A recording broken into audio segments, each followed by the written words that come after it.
다윗의 초창기 인생을 들여다보면 다윗은 무슨 일이 있을 때마다 하나님께 여쭙습니다. 하나님, 이럴 때 어떻게 해야 됩니까?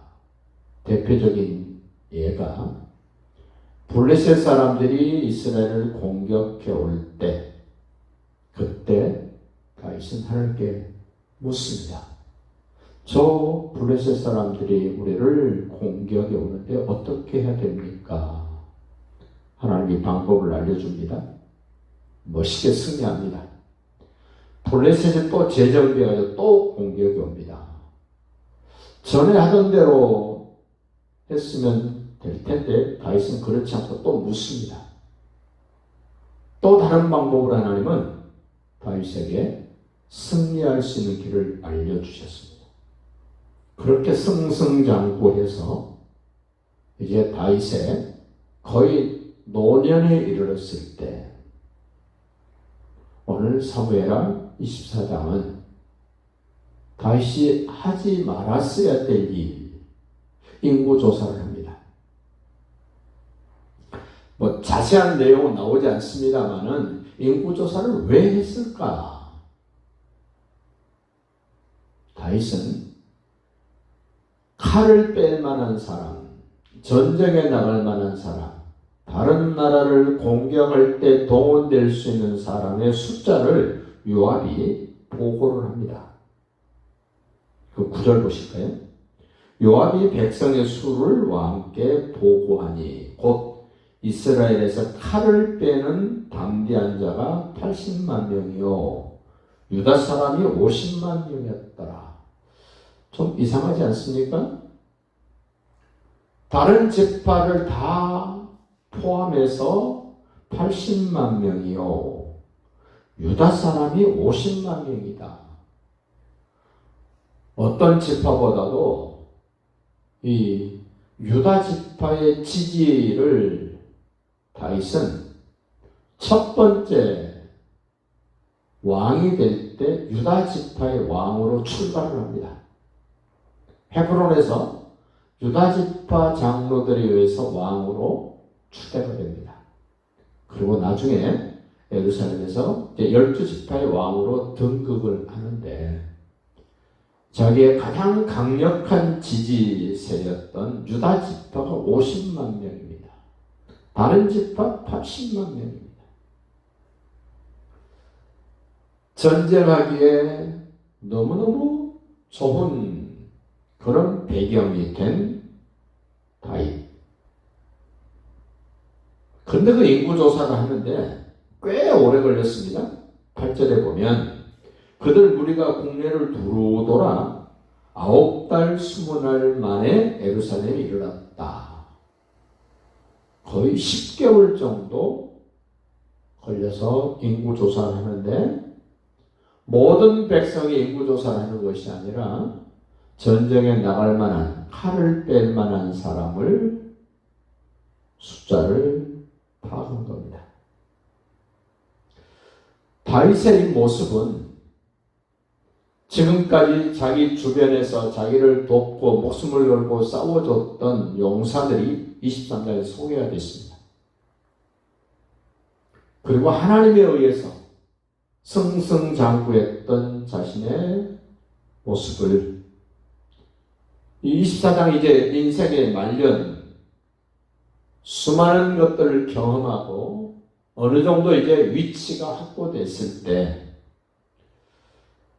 나도 해볼 수 있어, 나도 할 수 있어 라는 그런 생각을 충분히 가질 수 있는 그런 상황이 24장의 모습이 아닌가라고 생각을 해봅니다. 자, 1절 보십시오.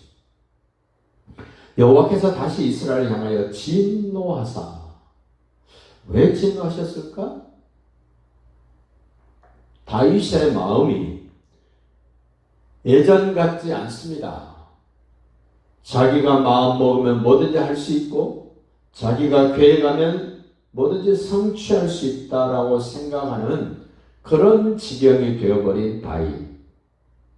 그러자 하나님이 진노하사 그들을 치시려고 다윗을 격동시키셨다.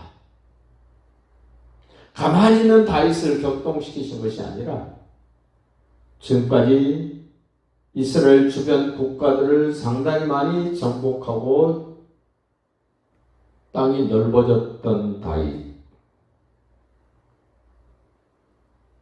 이제 군사를 동원하여 더 넓은 땅을 차지하고 싶고 자기 이름을 날리고 싶고 이런 욕구, 이런 충동, 이런 마음이 들 때 하나님이 다윗을 격동시켰다. 그것이 바로 이스라엘의 인구조사를 하게 한 것입니다. 그런데 재미있는 것은 요압이 다윗 왕을 봐도 좀 이상합니다. 평소 같지 않은 다윗의 모습을 보고 요압이 이야기를 합니다. 3절 보시죠. 요압이 왕께 아뢰되 이 백성이 얼마든지 왕이 하나님 여호와께서 100배나 더하게 하사 내 주 왕의 눈으로 보게 하시기를 원하나이다. 그런데 내 주 왕은 어찌하여 이런 일을 기뻐하시면서 이걸 하게 합니까? 요압이 봐도 좀 이상한 겁니다. 전 같지 않은 다윗의 모습을 봅니다. 우리도 내 주변에 있는 사람이 왜 이런 일을 하십니까? 라고 물을 때 우리 돌아봐야 됩니다. 전 같지 않게 왜 이러십니까? 라고 물으면 다시 한번 돌아보셔야 됩니다. 하나님께 묻지 않았던 다윗. 우리는 늘 기도한다고 말을 합니다. 근데 묻는 기도를 하지 않습니다. 그것은 기도 안 한 겁니다. 묻는 사람이 기도하는 겁니다. 기도하면서도 하나님의 뜻을 찾고 묻지 않으면 그 기도 안 하는 겁니다. 다윗은 기도도 안 했을 뿐만 아니라 하나님께 묻지 않았습니다. 초창기 때는 열심히 하나님께 물었습니다. 어떻게 해야 됩니까? 어떻게 해야 됩니까? 어떤 상황이 되면 그 상황을 가지고 하나님께 나아갔습니다. 그런데 이제 묻지 않아도 될 만큼 하나님께 기도하지 않아도 할 수 있다는 마음이 들 만큼 하나님이 다윗을 멋지게 폼나게 만들어 주셨는데 그 모습이 지금 하나님께서 다윗을 격동시켜서 엄청난 대가를 지불해야 되는 상황이 됩니다. 4절 보십시오. 왕의 명령이 요압과 군대 사령관들, 23장에 등장했던 그 사람들, 지휘관들을 재촉했다. 얼마나 지금 서두르고 있는가? 얼마나 지금 급해져 있는가? 우리가 서둘면 문제가 됩니다. 급해지면 문제가 됩니다. 하나님의 일은 느긋하게 해도 됩니다. 하나님이 기뻐하지 않은 일들은 막 서두르게 됩니다. 급해집니다. 이 사람 저 사람 다 동원합니다. 그러자 요압과 사령관들이 급히 다윗 왕 앞을 떠납니다. 도로 다닙니다. 다 파악했습니다. 거의 10달 동안 파악해서 다윗에게 보고합니다. 다윗의 한 가지 좋은 점이 있다면 그 조사한 보고를 받자마자 깨닫습니다. 자기가 하고자 했던 것들이 어떤 것이었는가를 깨닫고 회개합니다.